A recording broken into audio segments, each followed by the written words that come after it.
मेघनाद की मृत्यु के बाद सुलोचना का क्या हुआ? सुलोचना बासुकीनाग की पुत्री और लंका के राजा रावण के पुत्र मेघनाद की पत्नी थी। लक्ष्मण के साथ हुए एक भयंकर युद्ध में मेघनाद का वध हुआ। उसके कटे हुए शीश को भगवान श्री राम के शिविर में लाया गया था। अपने पति की मृत्यु का समाचार पाकर सुलोचना ने अपने ससुर रावण से राम के पास जाकर पति का शीश लाने की प्रार्थना की, किंतु रावण इसके लिए तैयार नहीं हुआ। उसने सुलोचना से कहा कि वह स्वयं राम के पास जाकर मेघनाद का शीश ले आए, क्योंकि राम पुरुषोत्तम है, इसलिए उनके पास जाने में तुम्हें किसी भी प्रकार का भय नहीं करना चाहिए। रावण के महापराक्रमी पुत्र मेघनाद का वध करने की प्रतिज्ञा लेकर लक्ष्मण जिस समय युद्धभूमि में जाने के लिए प्रस्तुत हुए, तब राम उनसे कहते हैं, लक्ष्मण, रण में जाकर तुम अपनी वीरता और रण कौशल से रावण पुत्र मेघनाद का वध कर दोगे। इसमें मुझे कोई संदेह नहीं है, परंतु एक बात का विशेष ध्यान रखना कि मेघनाद का मस्तक भूमि पर कदापि नहीं गिरना चाहिए, क्योंकि मेघनाद एक नारी व्रत का पालक है और उसकी पत्नी परम पतिव्रता है। ऐसी साध्वी के पति का मस्तक अगर पृथ्वी पर गिर पड़ा तो हमारी समस्त सेना का ध्वंस हो जाएगा और युद्ध में विजय की आशा त्याग देनी पड़ेगी। लक्ष्मण अपनी सेना लेकर चल पड़े। समर भूमि में उन्होंने वैसा किया। युद्ध में अपने वाड़ों से उन्होंने मेघनाद का मस्तक उतार लिया, पर उसे पृथ्वी पर नहीं गिरने दिया। हनुमान उस मस्तक को रघुनंदन के पास ले आए। मेघनाद की दाहिनी भुजा आकाश में उड़ती हुई उसकी पत्नी सुलोचना के पास जाकर गिरी। सुलोचना चकित हो गई। दूसरी ही क्षण अत्यंत दुख से कातर होकर विलाप करने लगी, पर उसने भुजा को स्पर्श नहीं किया। उसने सोचा, संभव है यह भुजा किसी अन्य व्यक्ति की हो। ऐसी दशा में पर पुरुष के स्पर्श का दोष मुझे लगेगा। निर्णय करने के लिए उसने भुजा से कहा, यदि तू मेरे स्वामी की भुजा है तो मेरे प्रतिव्रत के शक्ति से युद्ध का सारा वृत्तांत लिख दे। भुजा में दासी ने लेखनी पकड़ा दी। लेखनी ने लिख दिया, प्राण पिए, यह भुजा मेरी ही है। युद्ध भूमि में श्री राम के भाई लक्ष्मण से मेरा युद्ध हुआ। लक्ष्मण ने कई वर्षों से पत्नी, अन्न और निद्रा छोड़ रखी है। वे तेजस्वी तथा समस्त दैवी गुणों से संपन्न हैं। संग्राम में उनके साथ मेरी एक नहीं चली। अंत में उन्हीं के बाणों से विद्ध होने से मेरा प्राणांत हो गया। मेरा शीश श्री राम के पास है। पति की भुजा लिखित पंक्तियाँ पढ़ते ही सुलोचना व्याकुल हो गई। पुत्र वधू के विलाप को सुनकर लंकापति रावण ने आकर कहा, शोक न कर पुत्री, प्रातः होते ही सहस्त्रों मस्तक मेरे बाणों से कट कट के पृथ्वी पर लौट जाएंगे। मैं रक्त की नदियाँ बहा दूंगा।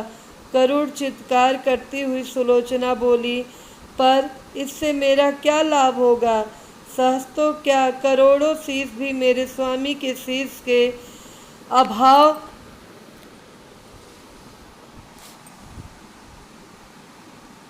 की पूर्ति नहीं कर सकेंगे।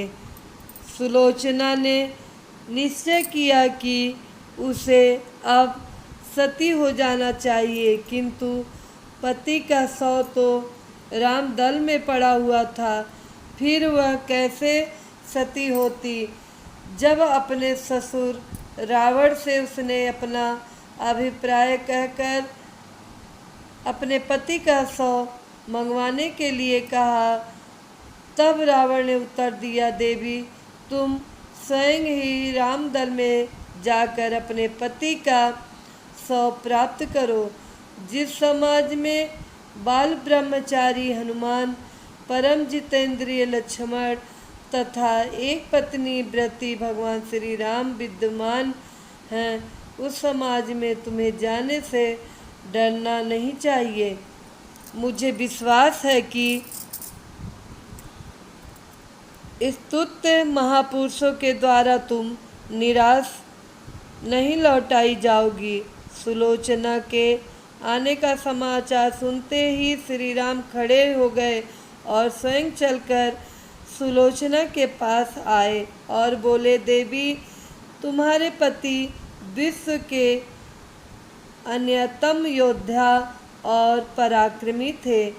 उनमें बहुत से सद्गुण थे, किंतु विधि की लिखी को कौन बदल सकता है। आज तुम्हें इस तरह देखकर मेरे मन में पीड़ा हो रही है। सुलोचना भगवान की स्तुति करने लगी। श्री राम ने उसे बीच में ही टोकते हुए कहा, देवी मुझे लज्जित ना करो। पतिव्रता की महिमा अपार है, उसकी शक्ति की तुलना नहीं है। मैं जानता हूँ कि तुम परम सती हो। तुम्हारे सतीत्व से तो विश्व भी थर्राता है। बताओ कि मैं तुम्हारी किस प्रकार सहायता कर सकता हूँ।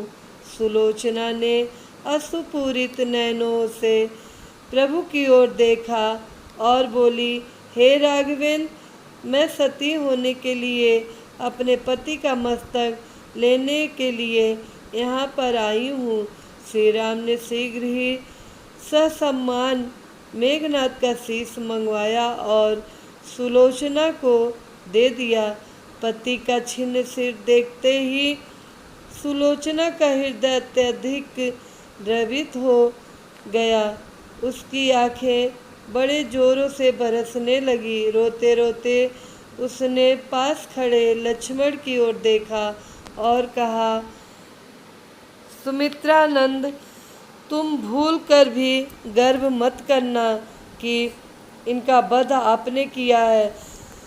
मेरे स्वामी को धराशायी करने की शक्ति विश्व में किसी के पास नहीं थी। यह तो दो पतिव्रता नारियों का भाग्य था। आपकी पत्नी भी पतिव्रता है और मैं भी पति चरणों में अनुरक्ति रखने वाली उनकी अनन्य उपासिका हूँ। पर दुर्भाग्य से मेरे पति एक पतिव्रता नारी का अपहरण करने वाले पिता का अन्न खाते थे और उन्हीं के लिए युद्ध में उतरे थे। इसी से मेरे जीवन धन परलोक सिधारे। सभी योद्धा सुलोचना को राम शिविर में देखकर चकित थे। वे यह नहीं समझ पा रहे थे कि सुलोचना को यह कैसे पता चला कि उसके पति का शीश भगवान राम के पास है। जिज्ञासा शांत करने के लिए सुग्रीव ने पूछ ही लिया कि यह बात उन्हें कैसे ज्ञात हुई कि मेघनाथ का शीश श्री राम के शिविर में है। सुलोचना ने स्पष्टता से बता दिया, मेरे पति की भुजा युद्ध भूमि से उड़ती हुई मेरे पास चली गई थी। उसी ने लिखकर मुझे बता दिया। व्यंग भरे शब्दों में सुग्रीव बोल उठे, निष्प्राण भुजा यदि लिख सकती है, फिर तो यह कटा हुआ सिर भी हंस सकता है। श्री राम ने कहा, व्यर्थ बातें मत करो मित्र। पतिव्रता के महात्म को तुम नहीं जानते। श्री राम की मुख्य कृति देखकर सुलोचना उनके भाव को समझ गई। उसने कहा, यदि मैं मन वचन और कर्म से पति को देवता मानती हूँ तो पति का यह निर्जीव मस्तक हंस उठे। सुलोचना की बात पूरी भी नहीं हुई थी कि कटा हुआ मस्तक जोरों से हंसने लगा। यह देखकर सभी दंग रह गए। सभी ने पतिव्रता सुलोचना को प्रणाम किया। सभी पतिव्रता की महिमा से परिचित हो गए थे। चलते समय सुलोचना ने श्री राम से प्रार्थना की, भगवान, आज मेरे पति की अन्येष्टि क्रिया है और मैं उनकी सहचरी उनसे मिलने जा रही हूँ, अतः आज युद्ध बंद करें। श्री राम ने सुलोचना की प्रार्थना स्वीकार कर ली। सुलोचना पति का सिर लेकर वापस लंका आ गई। लंका में समुद्र के तट पर एक चंदन की चिता तैयार की गई। पति का शीश गोद में लेकर सुलोचना चिता पर बैठी और धधकती हुई अग्नि में कुछ ही क्षणों में सती हो गई।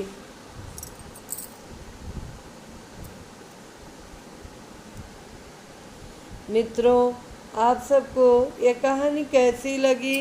अगर पसंद आई हो तो लाइक कीजिएगा, कमेंट कीजिएगा, ज़्यादा से ज़्यादा शेयर कीजिएगा और हमारे चैनल को सब्सक्राइब कीजिएगा। साथ में बेल आइकन बटन को प्रेस कीजिएगा ताकि हमारे नए कहानियों का नोटिफिकेशन आप तक सबसे पहले पहुँचे। जय श्री राम।